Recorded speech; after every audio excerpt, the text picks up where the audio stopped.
Good afternoon, everybody, and thank you for coming to the latest in our series of Meet the Researcher talks hosted by OPENARMS.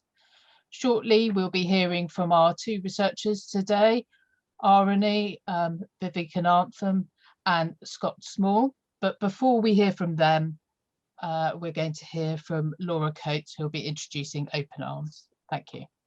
Lovely. So thank you to everybody for joining us. This is still a relatively new endeavour, but it's lovely to see that we have numbers increasing every time we have one of these meetings, and it's great to have all of your support.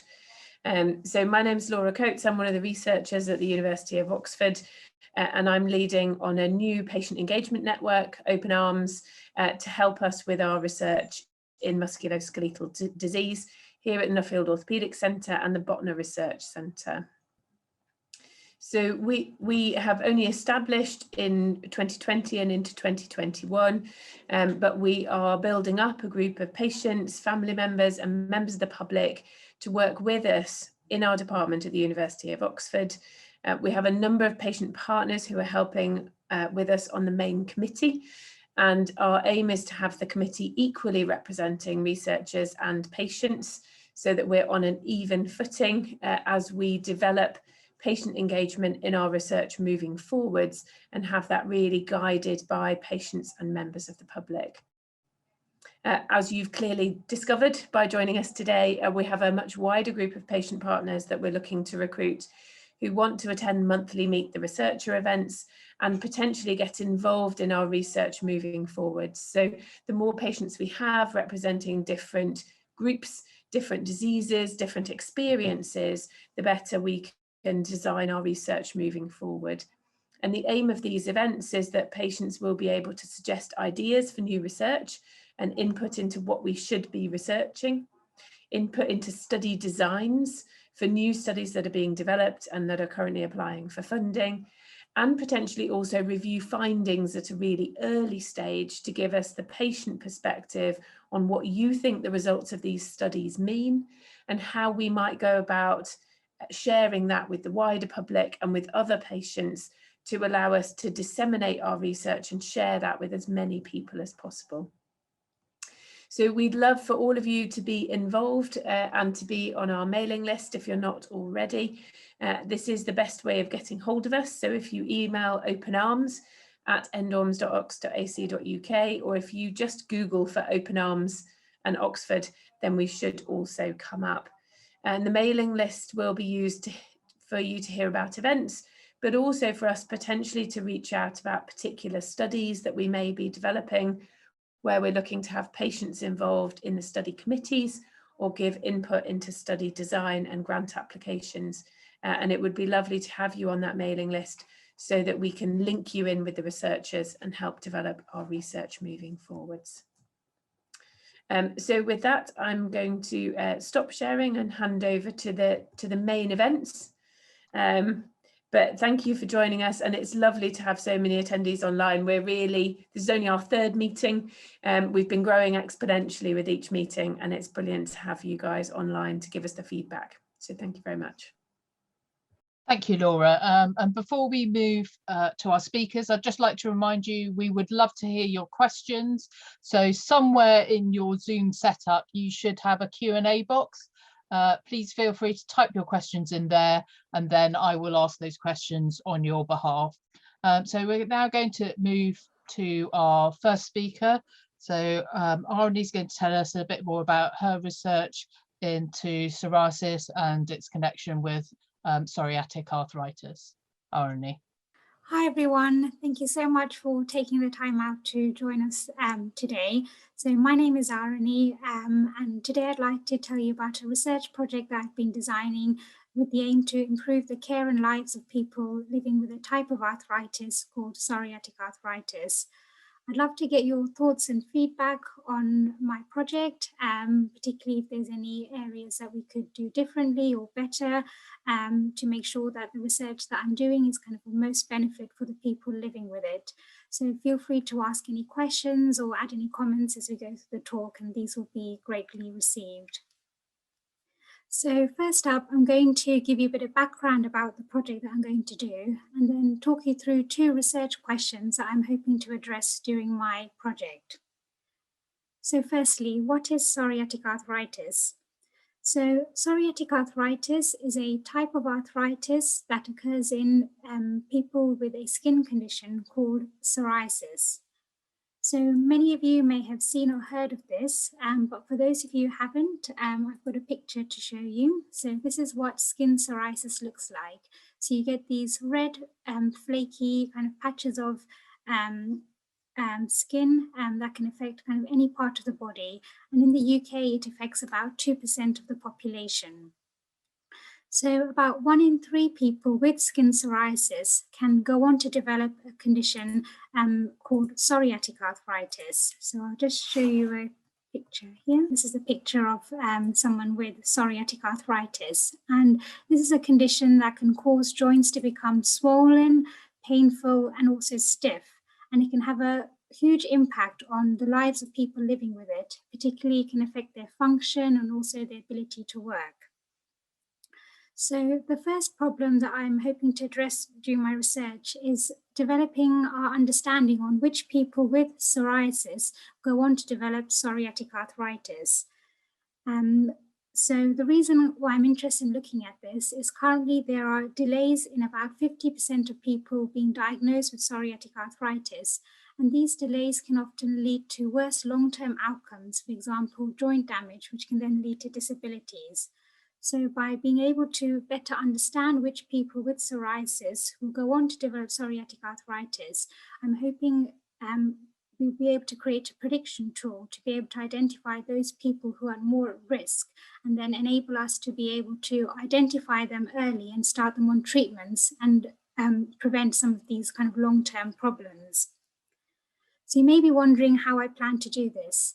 So I'm hoping to use routinely collected healthcare data, so information that's collected as part of kind of hospital and GP visits, to try and look at why some people with psoriasis go on to develop psoriatic arthritis and why some people don't.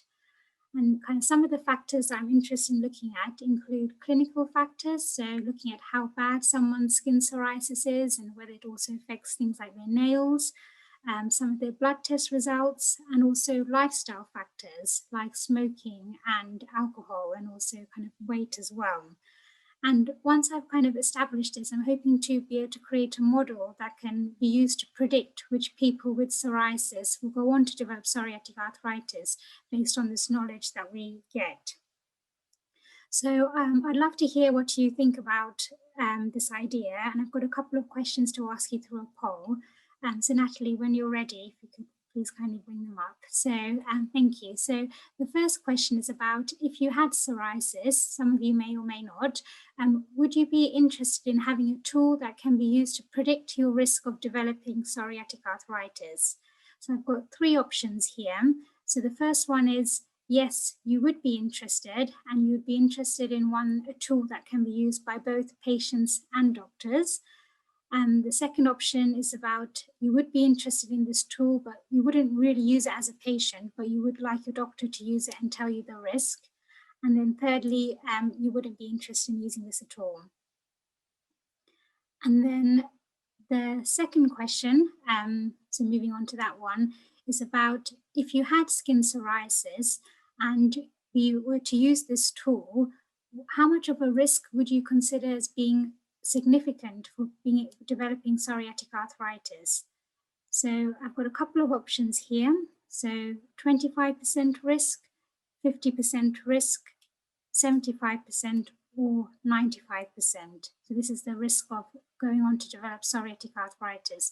How much would you consider as being significant?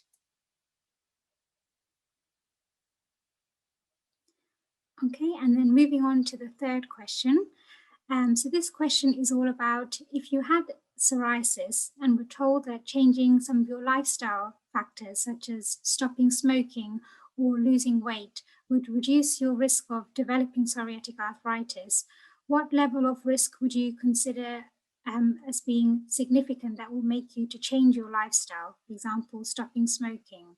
So I've got a couple of options here again. So 25%, 50%, 75%, 95%, or you would not change your behavior regardless of how much of a risk it would be.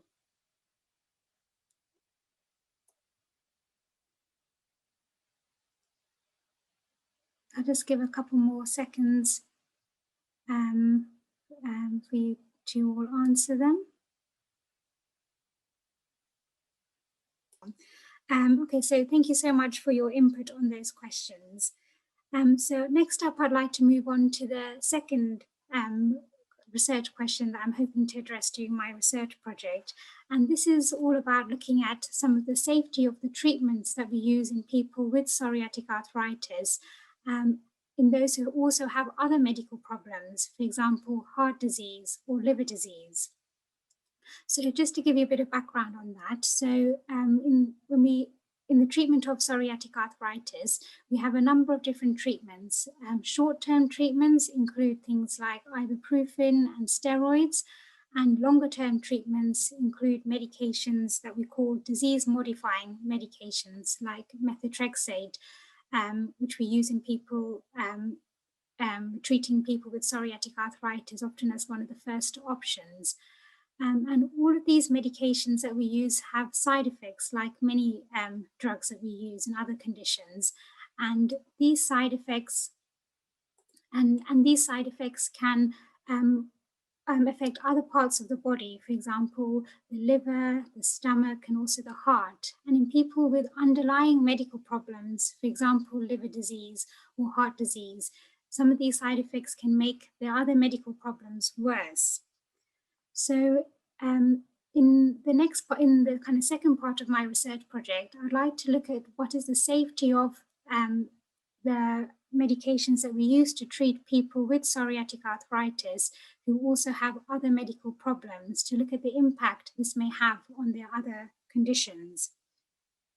And I plan to use this to do this again using routinely collected healthcare data from, for example, GP records, to look at some of the side effects that people with psoriatic arthritis and other medical problems may have developed after starting some of these medications, particularly focusing on common conditions like heart disease and liver disease. And this information will be really useful for kind of doctors going forward, because it will help us to understand how to best treat people with psoriatic arthritis who may have other medical problems.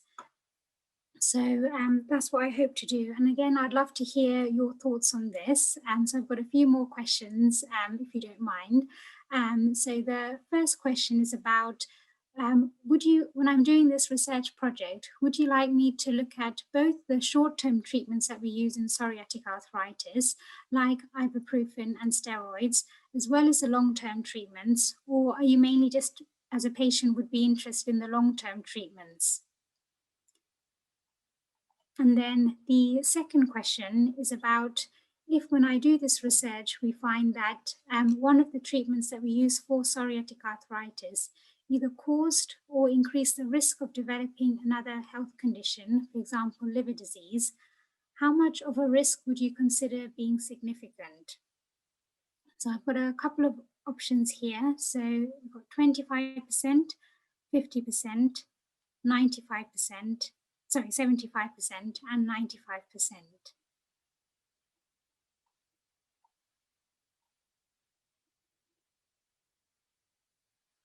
But I'll move on kind of to the last part of my talk, which is all about kind of promoting this research project for people living with psoriasis and psoriatic arthritis, because I'd love for you to be able to get involved with our project and continue to advise us and give us feedback going forward.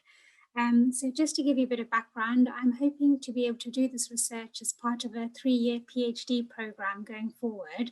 And as part of this, I'd like to recruit some people living with either psoriasis or psoriatic arthritis to be part of the research team, to be able to kind of continue to give me feedback on our results and our project, just to make sure that what we as researchers are doing is kind of also of most benefit to patients who we're hoping this research would be able to benefit.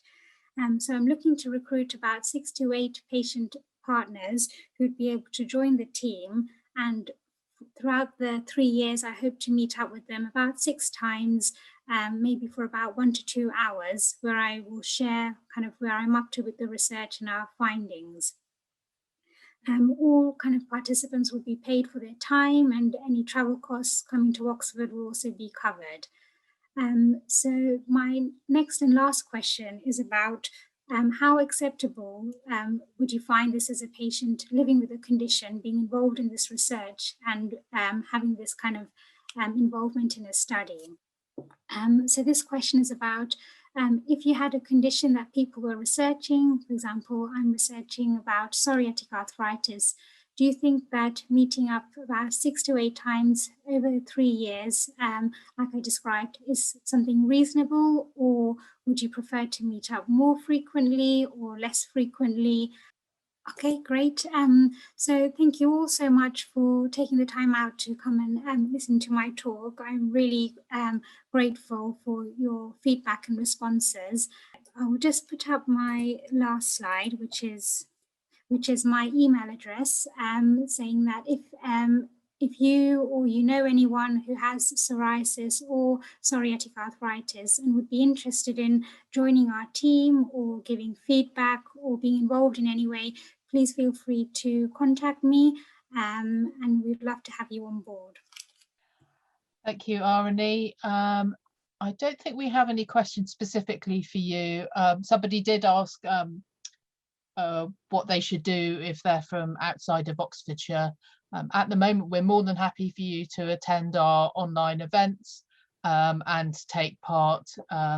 Obviously, that would become more complicated once we move to meeting in person, but you're more than welcome to still get in contact with us and to attend these talks. That's absolutely fine.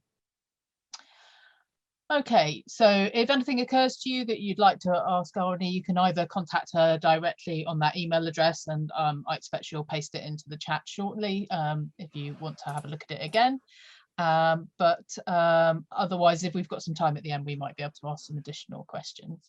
So for now, though, we're going to move on to our second speaker, who is Scott Small, who's going to tell us a bit about his research, which is looking at activity monitors as a tool for improving rehab. Scott. Well, thank you again for everybody spending your lunch hour a little bit after coming and joining us. It really is a pleasure to have a few minutes to share our research with you and to get your feedback, because that really is important in making sure that we're doing the right thing and that we're making sure we're answering the questions that are needed to be answered for patients and for public. And so this is a great avenue. So thank you for everyone for attending and setting this up. Our research team is primarily looking at knee replacement research. And what we're trying to do is to try and understand how patient outcomes change and how patient outcomes can be improved based on different factors and different things that we can integrate into the clinical flow.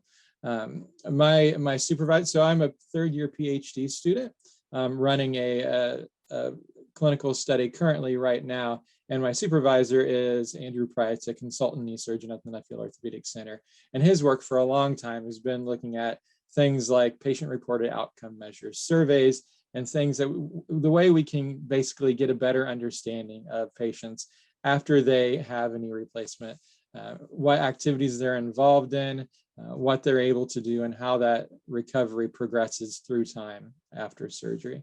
A very brief introduction to knee replacement. I think it's something that most people have either had or know someone that has had a knee replacement. There are about 100,000 of these operations done every year in the UK, so very common. But again, what we're interested in is improving long-term outcomes of these surgeries. Highly successful surgery, most people have a great outcome with these surgeries, but in some cases, about 10% of people can be dissatisfied long-term after their surgery. And so we're trying to get an understanding of why that is, whether it's perhaps unmet expectations on the part of the patient. Perhaps they're not fully returning to the activities that they desire. Maybe the patient is out of pain. They're able to move around, but they're not quite able to do exactly what they want to do yet. So that's what we're trying to get an understanding of. One of the main ways, like I said, that we do that currently is through patient-reported outcome measures and functional testing. And so again, patient-reported outcome measures, what we would do, we would ask you a set of questions, and this is routine for 6 months after surgery and before surgery, ask you a set of questions like how you're able to get up the stairs, how you're able to sleep without pain, these sorts of questions on maybe a 0 to 5 scale, how much trouble you have with those sorts of activities. Another thing that we do is functional scoring. So seeing how much mobility you have, how much flexion in your knee you have after surgery. And one thing that we're trying to understand more and more about is how able people are to be just generally physically active, how they're able to get up and moving over time.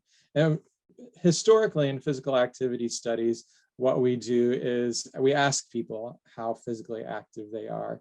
How much time have you spent doing exercise that makes your heart rate go up? Those sorts of questions. And what we found just historically in that research avenue is that people that are very active tend to underestimate their activity, and people that are not very active tend to overestimate that activity. And as you can imagine, in a clinical population where people are struggling to get back and moving after a surgery and after major issues with their knee, as you can imagine, getting an idea, a really good idea of how people are active and how that changes over time is difficult. And so what we do to do that, and what we're trying to integrate, and I'll share my screen real quick, is to integrate what people use really all the time by themselves, which is a physical activity monitor. Now, this is an Apple Watch, and this is a screenshot actually of the Fitbit that I wear currently just on my own. Of course, I selected a screenshot from an active day. But what we see from consumer wearables and consumer activity monitors is they're really, really good at engaging with participants, or with customers, excuse me. They're really good at giving feedback to their customers, how active you are, encouraging you to be more active, getting different aspects of information about what you do. And what we're trying to do is to integrate that sort of mechanism into the clinical care flow for patients as you're recovering from knee replacement surgery.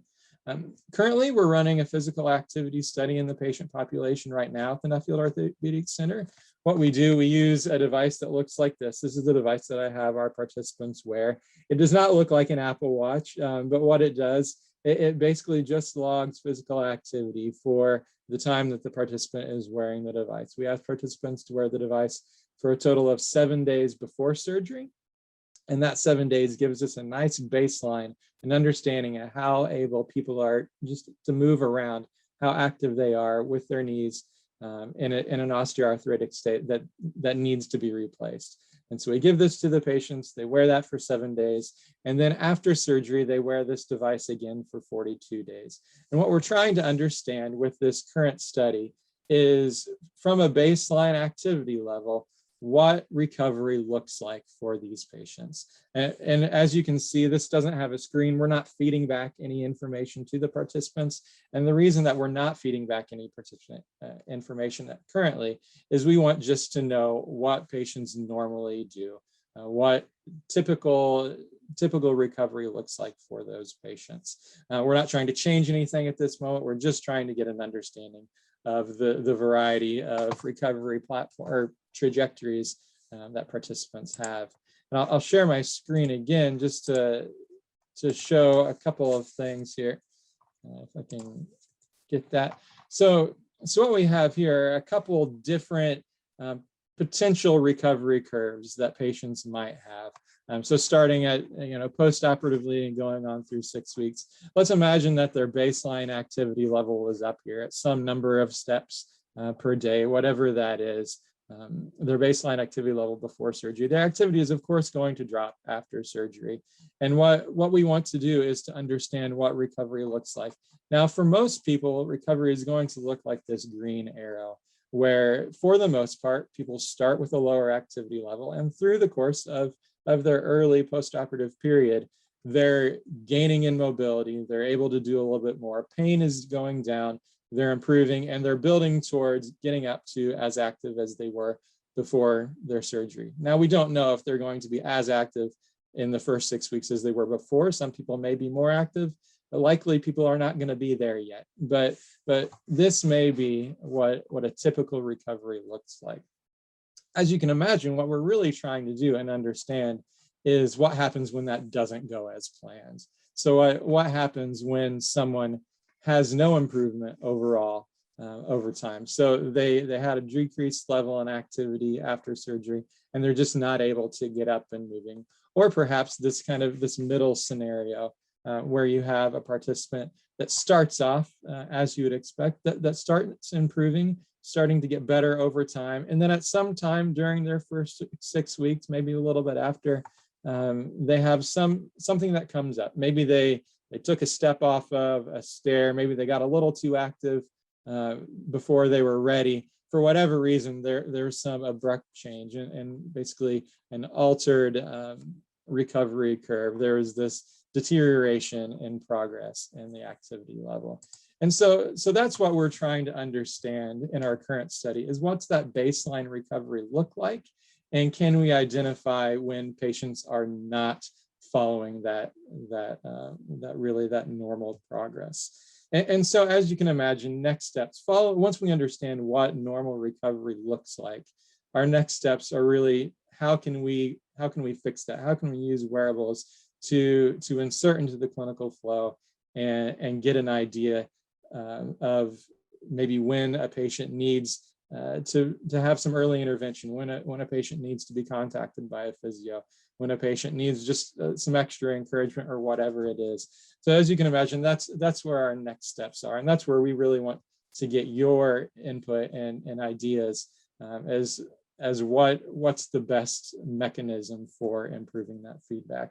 And so before we go into the polls, I'll just say some of the thoughts that we have initially are to, as you can imagine, we would love to have this as a routine aspect of care at the Nuffield Orthopaedics Center, then perhaps even across the NHS, where patients are really have an ability to have more back and forth dialogue, or at least monitoring with their clinical care teams. That's something that a wearable like a Fitbit enables patients to do, to have clinical care teams see how active they are, see if there's some sort of change in recovery.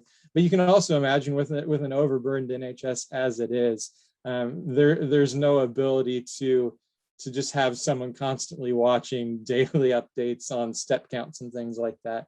And so one avenue for addressing that is integrating a system of artificial intelligence, where we train an algorithm on the computer to basically to watch data as it comes in from patients, to be able to identify patients who are trending well and really don't need any extra recovery or any extra intervention, or maybe that 5 or 10% of patients where it can identify patients who are either not recovering well or that do have that turn. And so that's something that takes some time to develop and really takes some input in patients and conversation as what a system like that would look like. How are you comfortable with having data not just logged on a device and stored for a time of your period, but data that's going back and forth from you to the clinical care team, perhaps going through some sort of machine learning, some artificial intelligence algorithm in the process. We really are interested in knowing what comfort level there is and what you would desire out of that. Because again, our goal is to, without adding extra burden to the NHS, really to understand how we can help patients in the road to recovery, increase connectivity between patients and clinical care team, and create a system where patients have the access to clinical care that they need, get extra access if they need extra access in a timely manner before their recovery deteriorates when they would go back to see the hospitalist in 6 or 8 weeks, things like that. So that's in general what we're looking at. Natalie, if you'd be willing to pull up the polls now, I would love to go through these and just kind of discuss these questions. Arnie has nicely broken them up in her talk. I've just thrown all the poll questions to you at the end of the talk, but wanted to kind of step through these. So this first question here is just getting a general idea. Do you currently actively track your activity in some manner? Do you track your step count via a Fitbit type thing that I'm doing today? Or if you have an iPhone, just a step count that it does in your pocket or in your handbag, things like that. So this first question is how do you, if you do, track your current activity levels? I'll just step through these and you answer them as you feel comfortable. The second question here is, if you were loaned a risk-based activity monitor as part of routine care, whether it was something like this that doesn't give you any feedback, or whether it is, you know, like the normal Fitbit that had a screen and gave you some sort of activity. If you were loaned an activity monitor as part of your care, how would you feel about that? Would you be happy to wear it? Would you be reluctant to wear it for some, you know, privacy reason, or just you don't like wearing things? Would you be reluctant to wear that and probably wear it anyway? Or would you be reluctant to wear it and probably just kind of set it aside because of those hesitations or those things that you don't appreciate about that? Thirdly, if you were given an activity monitor, what sort of expectations would you have about the activity that you're having? Would you want would you want access to what you're doing so you can see on a daily or weekly basis, you know, how is my step count improving? How are my activity levels improving? Is that something you would desire? Would you want a clinic or clinician to help you out, or at least at the end of your recovery to kind of give you feedback as to how you did? Would you want physiotherapy to remind you about activities and exercises and things like that? Are there other things that you would be interested in? Fourthly, in addition to activity monitoring, what type of feedback system works best for you? Would you want to interact with an app that you already use on your own phone? So I've got my iPhone here. Would you want to bring your own phone into the clinic and install something already on your phone? As you can imagine, these risk-based monitors generally don't interact with the internet themselves. They depend on some other mechanism to do that data transfer. Or would you want the clinician to give you a device for 6 weeks and you hold on to that, and that exclusively is used to transfer data between the clinic and your wrist? How often would you want to answer questions? So if we ask you on a daily basis, how much pain do you have in your knee? Is that something we could ask you every day? Would you prefer not to be bothered every day, but maybe once a week, ask you a few more questions, things like that? So at what level would you want to be bothered, if anything else, by additional questions? Or is just wearing the monitor, is that more than enough? You feel like that's invasive perhaps, and you don't want to do anything else besides that? And then these last couple of questions are specifically targeted towards artificial intelligence. This move we generally have towards incorporating algorithms to help make decisions in healthcare. If an AI algorithm, if artificial intelligence said that you were having issues, if it flagged your activity profile, what would you want to happen? Would you want a call from the clinician? Would you want kind of just the device to say, hey, how's it going? Call the clinician if you need to. Would you want to have some extra questions from the clinician, things like that?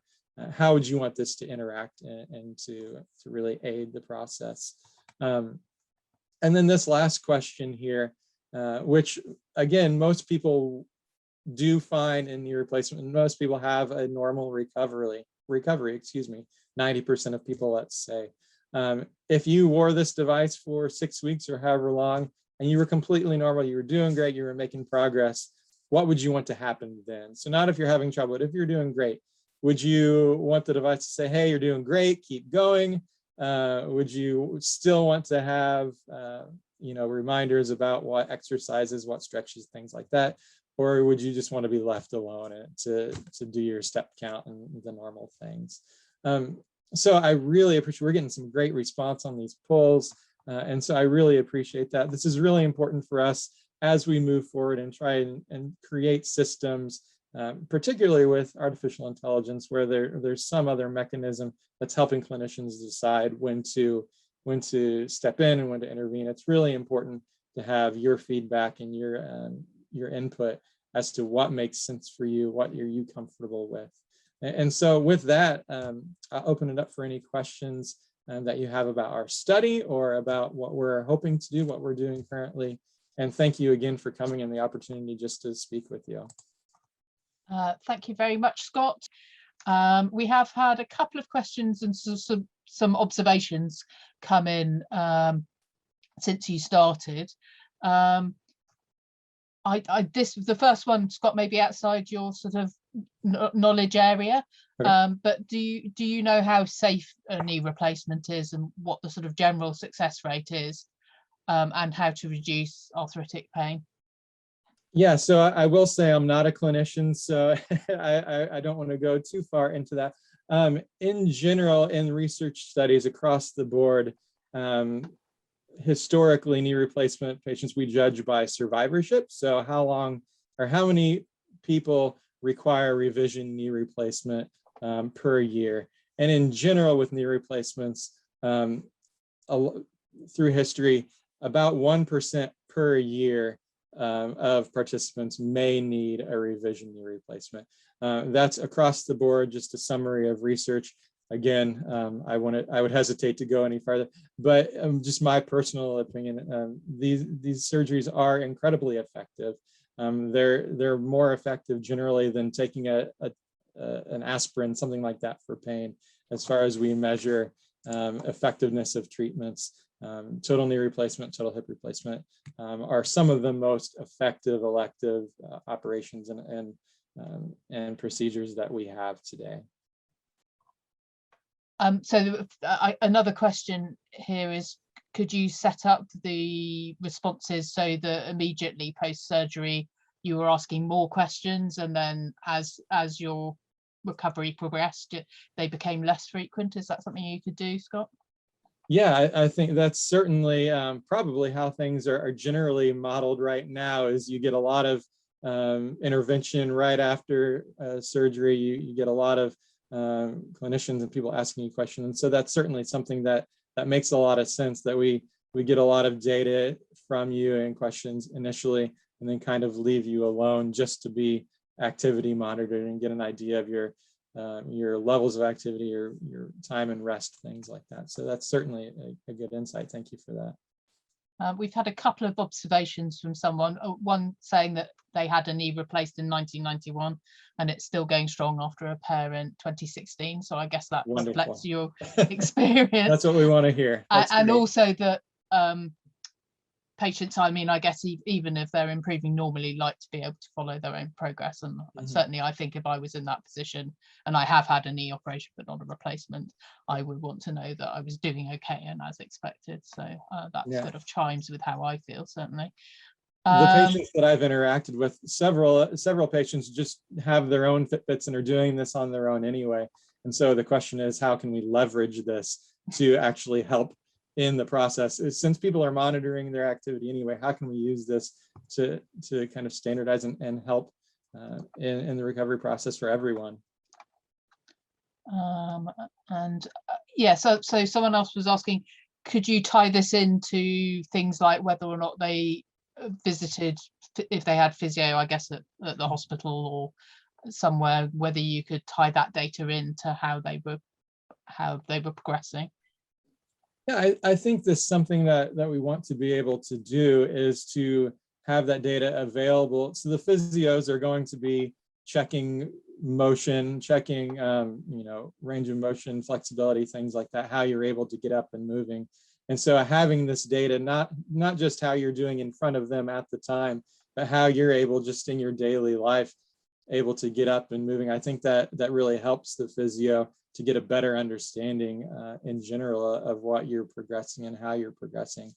So I think that's really valuable to tie those things in, the clinical assessments that are already happening, and this idea of this monitoring just as you're going about every other hour of your day, right? We've had a couple of comments that have come in actually in the chat rather than the question and answers, but one of them I think is quite interesting is how do you deal with older patients that might not feel as sort of tech savvy? I mean, plenty of older people are very tech savvy, but for those who older and I guess younger patients who aren't as tech savvy, how would you address that kind of possible tech reluctance rather than monitoring reluctance? Yeah, I think that's an important question. I will say I've been pleasantly surprised, and just my own biases have not been confirmed, where a lot of the patients that I've met, we've already recruited people in their late 80s, early 90s that are happy to do this.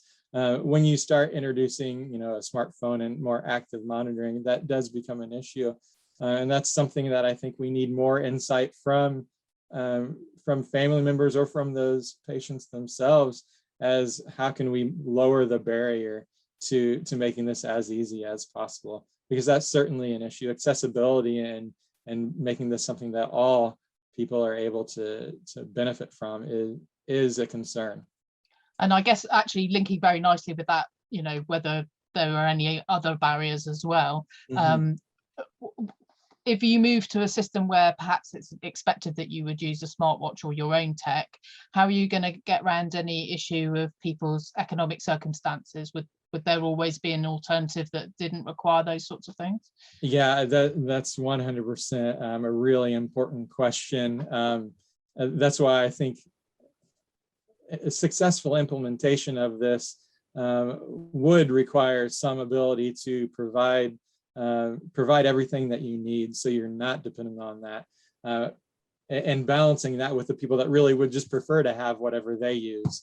So if there's an avenue where we can make an equivalent system, if what you're using is fine, or if you don't have that or not comfortable with what you're using, or perhaps you have technology that doesn't play well with what we're using, can we provide that mechanism? So those are certainly insights that need to be addressed to make it a successful system going forward. Absolutely. If you have any other questions that you'd like to ask Scott, Scott's going to put his email into the chat, and not actually, I put it up on the screen as well. On the screen here. So yeah, so if you're interested in asking Scott more questions, I think he's happy to answer those over email. So I think, since we don't seem to have any unanswered questions at the moment, I'm just going to pull things to a close. I'd just like to thank you all for coming. As Laura said earlier, it's really great to see our numbers going up. If you know anyone who might be interested in these talks, we're keen that as many people attend these talks as possible. I mean, particularly those that might have musculoskeletal problems, but they don't have to be, you know, bad enough for you to even have seen your GP about them. But if they're just something that you have concerns about, we'd love for you to come along, invite other friends or family who might be interested in these talks as well. I'd really like to thank both of our researchers today, so Scott and Arnie, for putting their time in to share their information about their research. I'd really like to thank all of the audience for attending. I'd also like to thank Laura for introducing OPENARMS.